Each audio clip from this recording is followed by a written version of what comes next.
আসসালামু আলাইকুম everyone. I hope সবাই ভালো আছেন। আলহামদুলিল্লাহ আমি অনেক ভালো আছি।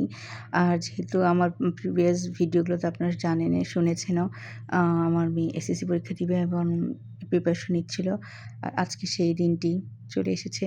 সকাল, সকাল তাকে নিয়ে আমরা বের হয়ে গিয়েছিলাম। রাস্তায় অনেক বেশি জ্যাম ছিল। যেহেতু এক্সাম ১০ টার সময় শুরু হবে। আমরা ৮ টায় বের হয়ে গেছিলাম। দেখেন তারপরে কি অবস্থা। অনেক, অনেক বেশি রাস্তায় জ্যাম ছিল। তারপরে এই তো জ্যাম ঠেলে, ঠেলে চলে আসলাম স্কুলে। স্কুলের সামনে এসে তো অনেক বেশি ভিড়। আর একটা দিক ভালো ছিল, বাচ্চাদের ৮:৩০ থেকেও ওনারা ভিতরে ঢুকতে পারছিল কেন্দ্রের ভিতরে। কিন্তু কেন্দ্রে আমরাও ঢুকে দিয়েছি, ৯ টার মধ্যেই দিয়ে দিয়েছিলাম। দাঁড়ানোর মতনও জায়গা ছিল না।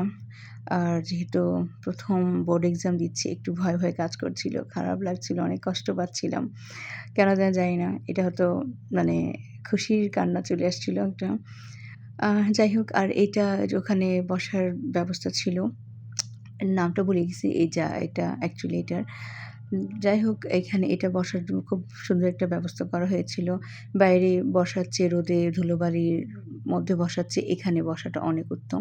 এখানে যে চেয়ারগুলো দেখছেন এটা শুধু এমনি, এমনি এটা ৳১০ করে ভাড়া নিতে হয়েছিল।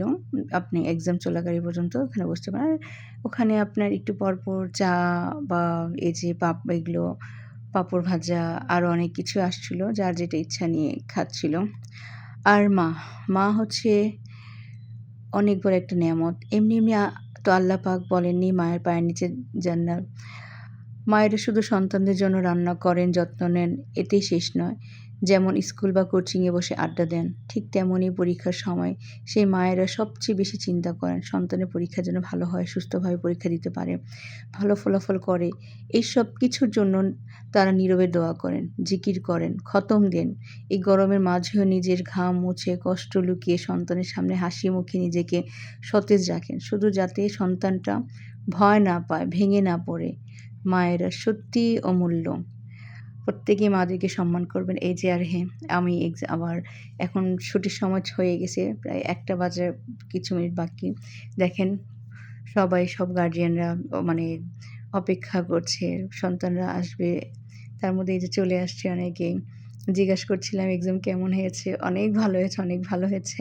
আর আমি তো আমার মেয়ের জন্য অনেকবার মানে আগ্রহ অপেক্ষা করছিলাম। কখন সে আসবে? কখন তাকে দেখব? আম একটা খুশি কাজ করছিল, আবার ভয়, ভয় কাজ করছিল। জানি না এক্সামটা কেমন হয়েছে। কিন্তু আলহামদুলিল্লাহ, আলহামদুলিল্লাহ, আলহামদুলিল্লাহ এই যে চলে আসছে তাসনিম। এক্সাম কেমন হয়েছে জিজ্ঞেস করছে। দূর থেকে বলছে ভালো। আসলে ভালো পরে তাকে জিজ্ঞাসা করলাম ভালোভাবে বলল যে, "হ্যাঁ, অনেক ভালো হয়েছে। আলহামদুলিল্লাহ। ফার্স্ট পেপার এক্সামটা অনেক ভালো হয়েছে আপনাদের সবার দোয়ায়।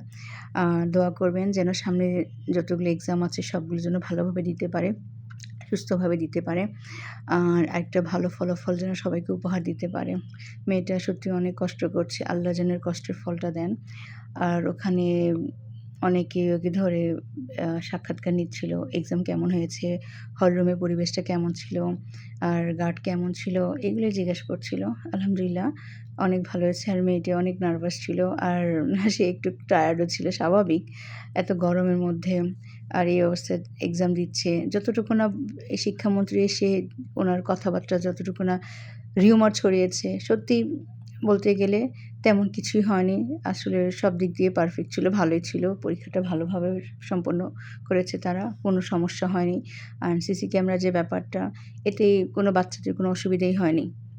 কিন্তু আরো অন্যান্য বাচ্চারা বলল তাদের ক্লাসে নাকি আ এসি নষ্ট ছিল, ফ্যানের বাতাসটা খুব কম ছিল, কষ্ট হয়েছে। আমার মেয়েও বলল সে যেখানে বসেছে ওই সাইডে ফ্যান ছিল না বা কষ্ট হয়েছে, তারও হাত একটু ঘেমে যাচ্ছিল। তারপরও আমি বললাম, "থাক এখন আর এগুলো বলে তো কোনো লাভ নেই। তোমরা দাও, কষ্ট করে দাও। ইনশাআল্লাহ আল্লাহ এই ফলটা তোমাদের দিবেন।" আর কিন্তু এগুলো কর্তৃপক্ষের দেখা উচিত ছিল। যাই হোক, এখন এসব নিয়ে আর কোনো নেগেটিভ কথা নাই বলি। এখন বাচ্চা যখন এক্সাম দিচ্ছে, আল্লাহ করে পরীক্ষাগুলো ভালোভাবে সম্পন্ন হোক, এই দোয়াটাই করি। সবাই অবশ্যই, অবশ্যই দোয়া করবেন আমার মেয়ের জন্য। আল্লাহ পাক যেন তাকে সুস্থ ভালো রাখুক। সবার বাচ্চাদেরকে যেন এক্সামটা ভালো হোক, এই দোয়াটাই করি। আর এই যে দেখছেন আমি অনেক, অনেক বেশি টায়ার্ড ছিলাম, অনেক বেশি। সেই সকালে বের হয়েছি। সারা রাত তো ঘুমই আসেনি। ভোর ৫টা থেকে উঠে আছি। ২ বাচ্চার তারিফাকেও স্কুলে পাঠালাম। তারপর তাসমিকেও। যাই হোক, যেগুলোই হয়েছে আল্লাহর রহমতে আজকে এক্সামটা ভালো হয়েছে। সবাই দোয়া করবেন।